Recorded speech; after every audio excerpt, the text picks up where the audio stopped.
Up until 1970, if anybody had told me that I would be interested in the phone and that I would spend the better part of my teens and early 20s on the phone, I would have said, yeah, right. Though I had been interested in electronics and gadgets of various kinds, the telephone never really seemed to be interesting enough to be interested in at all. But that all changed one day in 1969. To get a better idea of how this happened, let me speak a little bit about the times in which this occurred.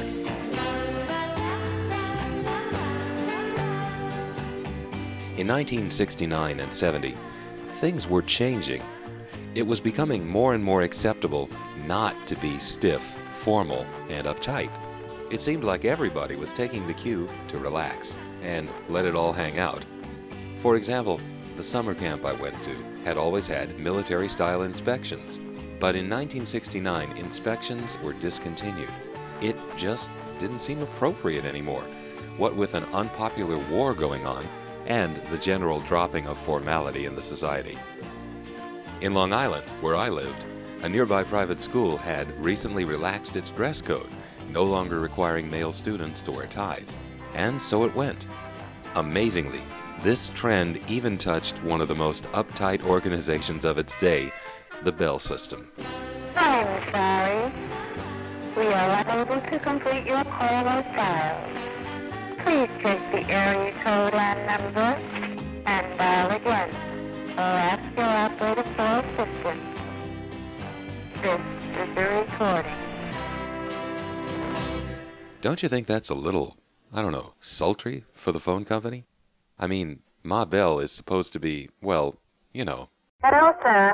What is your number? And under whose name is this telephone listed? At the tone, daylight time will be 2:56 and 50 seconds. Oh, gracious, good afternoon. Have I reached the party to whom I am speaking? I'm sorry, we are unable to complete your call as dialed. I'm sorry. We are unable to complete your call or dial. Who is that? It couldn't be the phone company, but it was. And when I got it from my Long Island home in 1969, I could not believe it. It sounded more like a come-on than a recording. And it wasn't the only example of Ma Bell letting her hair down. Here's what callers in Atlanta were treated to every time they dialed a disconnected number in 1970. Excuse me, it's about your call that did not go through. The number you have dialed has probably been disconnected. However, if you wish to verify this report, you may stay on the line and an operator will assist you. If you think you could have dialed incorrectly, please try your call again. This is a recording. That's a recording? You know, in retrospect, it isn't all that surprising that these things were going on. But this was all happening really, really fast, and things were either getting a lot better or they were going to hell in a handbasket, that was for sure. In any event, that Long Island recording was so unusual that I just had to get it again. And that was the beginning of my playing with the phone. I began dialing various things, trying to get that recording again. Had I not had a rotary phone, I might have started with the code 900 to get it, but just kidding. So here I am trying all sorts of numbers, hoping to find the sultry lady again. And I noticed that certain calls are going through in an interesting way. After I would dial the last digit, I'd hear something like this.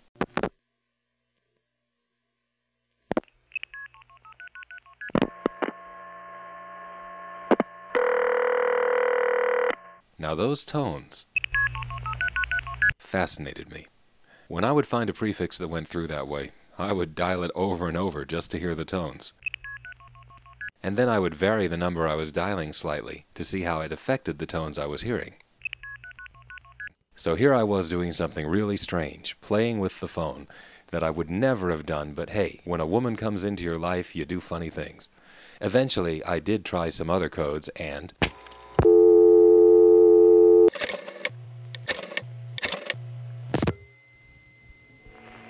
I'm sorry. We are unable to complete your call or dial. Please check the area code and number and dial again, or ask your operator for assistance. This is a recording. This recording, as it turned out, was easy to get. It figures, right? All you had to do was dial a prefix or an area code that was not currently assigned. But the quickest thing to dial was 311, and that's what I remembered and used 311. Now that I could call her any time I wanted, I thought I had something that would last. But, as with so many relationships, she soon turned into a woman I didn't recognize. One day, I dialed 311, and instead of getting this, I'm sorry. I got this. I'm sorry. We are unable to complete your call as dialed. Please check the number and dial again, or ask your operator for assistance. This is a recording. When I heard that, something inside me went bleh, because here was Ma Belle back being the old hag that we always knew she was, and this had been used to replace a recording that was really cool. And, you know, at this point, the whole thing might have ended. But for some reason, I just happened to dial 311 again, this time from a different location, Neil's house. My friend Neil had a phone that looked just like mine, but if you dialed 311 from his phone, something different happened.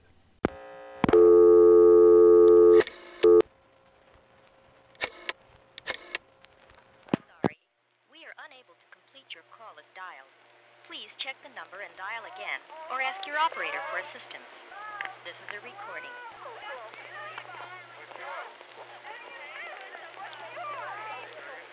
I'm sorry. We are unable to complete your call as dialed. Please check the number and dial again, or ask your operator for assistance. This is a recording.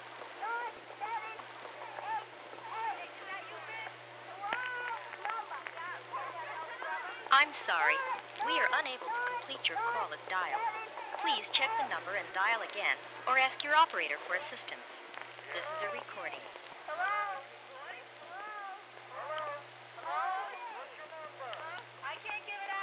I'm sorry. Now this was strange. Everybody on there was shouting, some were shouting phone numbers, and the whole thing was a bit surreal. Neil and I didn't have any idea what it was we were hearing. We tried calling one of the phone numbers to ask, hey, what is this thing? But when the guy answered, he said, go away, I'm looking for a girl. Apparently he knew what it was.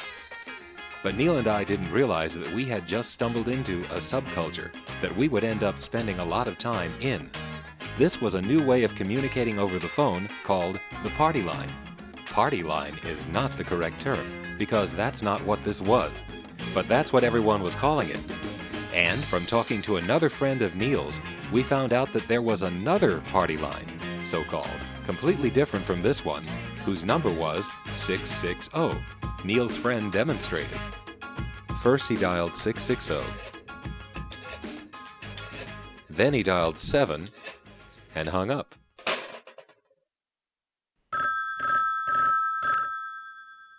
How do you like the fancy ring? He said. Now those days were days when phones rang the same all over Long Island. There weren't any PBXs or cell phones that rang differently, and hearing this odd ring actually filled me with a sense of wonder.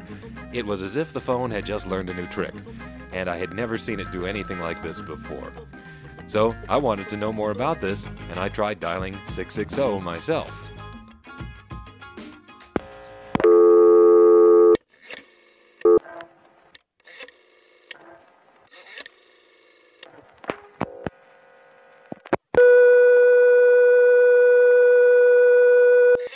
In hearing that second dial tone, I had a funny feeling that I had just found a secret doorway, a hidden passageway, an access point that most people didn't know about. And that was true, because this 660 circuit was a test line for repairmen and installers. But people were using it to meet each other. All you had to do was get that tone and flash. Then it was just a matter of waiting for someone else to come on. You could tell when they did, because way in the background, you could hear the other person getting their special dial tone, breaking it, and then starting to yell.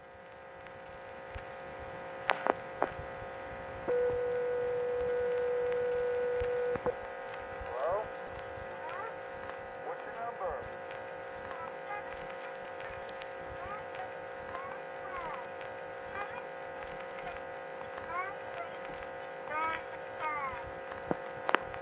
That's how it worked. There were never more than 4 people on the line at a time with 660.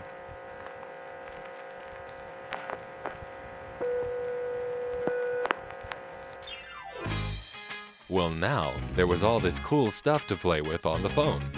These party lines, so-called, weren't really party lines at all, but they were a way to meet girls. Neil and I could go to a payphone and shout the number out on 311 or 660, and girls would call us. We didn't even have to use our real names. Hi. Hi, Who is this? Kathy. Hi, Kathy. This is Bob. Hi. Where are you? Good. Well, anyway, the point is these things had a lot of potential. It was July of 1970. We were 13 years old. And this was great. So, of course, the first thing I did when I got home to my house was to dial 660.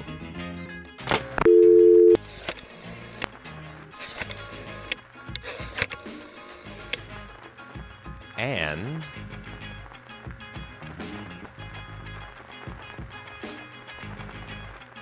absolutely nothing happened. The phone behaved as if I had dialed an incomplete number, and sure enough, in about 20 seconds, I got what you'd usually get when you dialed an incomplete number, sort of a broken busy signal.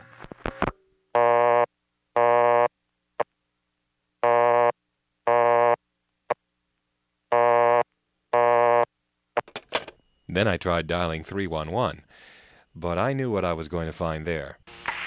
I'm sorry. We are unable to complete your call as dialed. Loud recording? No people.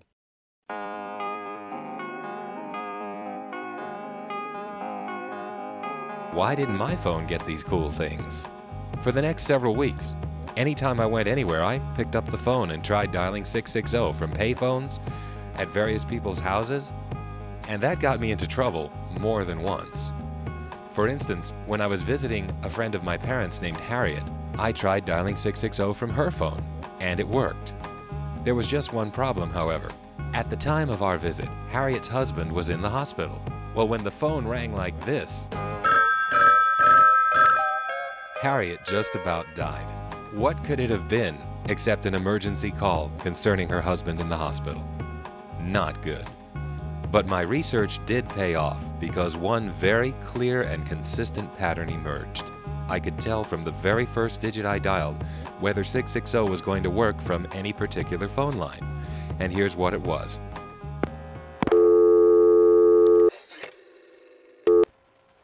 Did you notice that little burst of dial tone that we heard just as the dial came back to rest? I'll do it again. Boop! That's the way it sounded from Neil's house. Now from my house, the first digit sounded like this. No boop. No 660. No opportunity to meet girls. No fun. All phones were not created equal. And this difference, which is so subtle that you may not even know what I'm talking about yet, was very important to me because it meant the difference between being able to play on this fun party line or not. It was the first of many subtle differences that I began noticing from one phone line to another. Neil's house was more fun because his phone could reach those party lines, but there was an advantage to being at my house too. When I would dial a number in Suffolk County, which is the eastern end of Long Island, from Neil's house, the call would go through like this.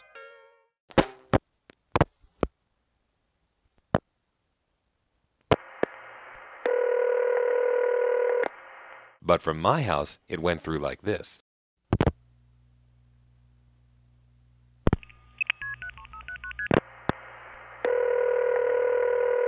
Those tones. I had to know something about those tones. So back at my house, I began running back and forth between the telephone and the piano. Let's see, 277 is a prefix that goes through this way. 277-2222 sounds like this. I wonder how many tones that is. 1, 2, 3, 4, 5, 6, 7. 7 tones. Well, maybe each tone stands for one of the digits I dialed. That would make sense. It was a 7-digit number. Let's listen to the tune it plays.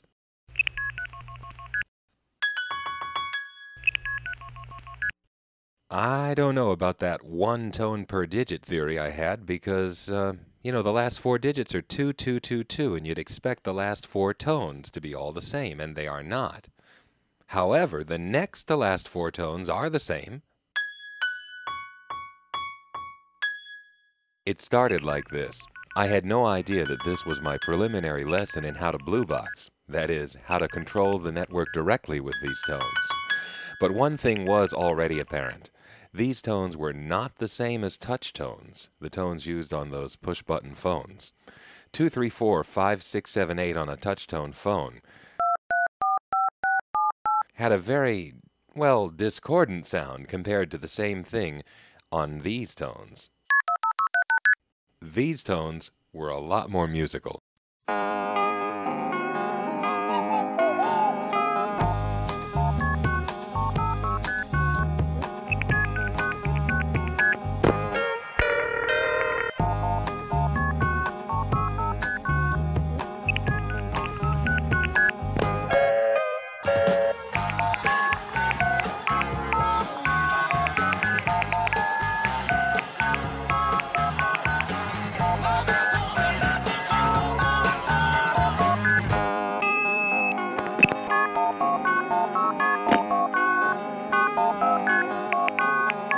I'm sorry, your call did not go through. Will you please hang up and try again?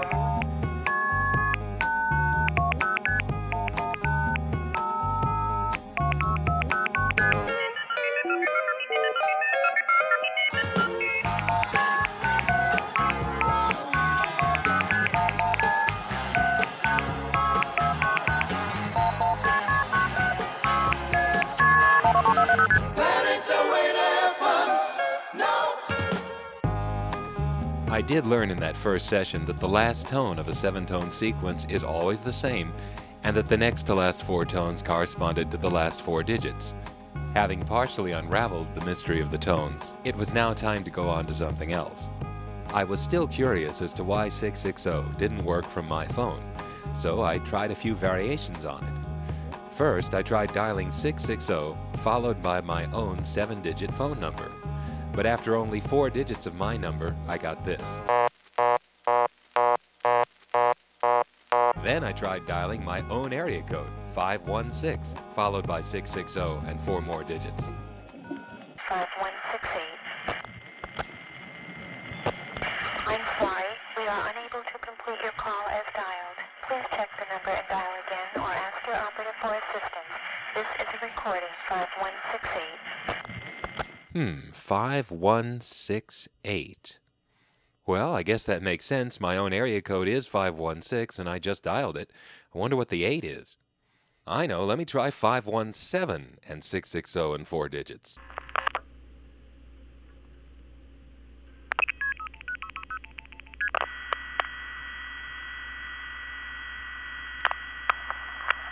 I'm sorry, we are unable to complete your call as dialed. Please check the number and dial again or ask your operator for assistance. This is a recording, 3132. I'm sorry. Oh boy, what a nice lady. And she said 3132. Well, I don't know what these numbers mean. Let me try some of the other 51 area codes. 512 660 1111. I'm sorry, we are unable to complete your call as dialed. Please check the number and dial again, or ask your operator for assistance. This is a recording, 5122. Whoa, same words, but a very different announcing style than the last one. Or ask your operator. Now, when I got around to area code 514, I'm sorry, we are unable to complete your call as dialed. Please check the number and dial again, or ask your operator for assistance. This is a recording, 5141. Nous regrettons de ne pouvoir acheminer votre appel. Veuillez vérifier le numéro demandé, composer de nouveau ou demander l'aide de votre téléphoniste. Ceci est un message enregistré 5141. so now it was time to get out the directory and look up some of these area codes. 514 turned out sure enough to be in Quebec, which explained why it was in English and French, and 517 was in Michigan. Now, from looking at the map, I could see that the 517 area was right next to another area code in Michigan, 313, which could explain why, when I called the 517 area, I got 3132. Now that last digit, 2, maybe that was a location identifier. Maybe 3132 was Detroit. Now I had to investigate this further, so I ended up dialing all the area codes. There were only 120 in those days, to hear the recordings. The local accents varied quite a bit. For example, Manchester, New Hampshire was very northeastern. I'm sorry, we are unable to complete your call as dialed. Please check the number and dial again or ask your operator for assistance. This is a recording, 6034. And for a western accent, there was always Oklahoma City, I'm sorry, we're unable to complete your call as dialed. This is a recording, 4052. in Centralia, Illinois, and Louisville, Kentucky. They didn't even have recordings. Instead, they had recordings. This is a recording. This is a recording. And it's hard to imagine what it would be like to be married to a woman who sounds like the St. Louis, Missouri recording. I'm sorry, we are unable to complete your call as dialed. Please check the number and dial again. Honey, I'm home. The recording in Jackson, Mississippi was very southern. I'm sorry, we are unable to complete your call as dialed. Please check the number and dial again or ask your operator for assistance. This is a recording, 6012L. The Philadelphia recording sounded like the lady had just gotten out of bed. I'm sorry, we are unable to complete your call as dialed. Please check the number and dial again or ask your operator for assistance. This is a recording, 2152. Geez, somebody get that lady a cup of coffee. I'm sorry, all circuits are busy now. Will you try your call again later, please? This is the recording, 2152. And the recordings in West Texas were another example of Ma Bell sounding just a little bit racy. I'm sorry, we are unable to complete your call as dialed. Please check the number and dial again or ask your operator for assistance. This is a recording, 8062. Well, at least that's how it sounded to the 13-year-old that I was at the time. Anyway, the recordings had personality, but the numbers had to mean something. Most of these recordings gave me the area code I dialed plus the digit 2 or 4. This is a recording, 2022. This is a recording, 2042. This is a recording, 2052. This is a recording, 2062. This is a recording, 2074. This is a recording, 3024. This is a recording, 6144. By the time I got up to the 8s and the 9s, I found out I was right that these were location-identifying numbers. This is a recording from location 8024. This is recording, location 9184. All the recordings were done by females except in the state of Florida. This is a recording, 3052. This is a recording, 8134. This is a recording, 9042. But sometimes when I called a vacant code in 305, I got this. Atlanta has 3 area codes. Since your call did not complete as dialed, please verify the area code, redial, or ask your operator for assistance. This is a recording, 4041. And that was just another example of certain places seemingly being under the auspices of others. For example, if I called the 912 area of South Georgia, I'd usually get this. I'm sorry, we are unable to complete your call as dialed. Please check the number and dial again or ask your operator for assistance. This is a recording, 4042. Which turned out to be Atlanta, but then sometimes I'd get this. You have dialed a non-working number in the 912 area of Georgia. Please verify your number or ask your operator for assistance. This is a recording, 4041. That 4041 place sure seemed to be in charge of a lot of different other area codes, as if it were some sort of a principal connecting point or something. And come to think of it, there were only 12 places that had a recording ID that ended in 1, suggesting that these places had some sort of a special rank. This did appear to be some sort of a hierarchical network. Some aspects of the hierarchical arrangement were surprising. For example, if I called Eastern Kentucky, area code 606, I went through Cincinnati, 5132, in spite of the fact that Kentucky did have a location with a recording in Louisville. This is a recording, 5022L. Little did I know that there was another Long Island teenager who had already done all of this research and had even gone farther, exploring the prefixes in area code 800, the Inward Watts NPA. 606 through 5132, Cincinnati, Ohio. No Inward Watts access. Location unknown. And then there was another guy in Bell Harbor who was very fond of this recording. 7164. But it would be a while before I'd meet them. And at the end of July 1970, I was off to summer camp, where there weren't any phones at all. Some of the telephone recordings featured in this presentation are from later times, but only where it represents accurately what was happening in 1970. Some of the telco recordings are from my original tape recorded at the time. Others are from tapes recorded in 1971 and 72. The voice on the recordings is the same as it was in 1970, with the exception of San Antonio. The recording of Lynbrook 311 is a composite of an actual Lynbrook 311 recording from 1971, modified to make it sound as it did in 1970.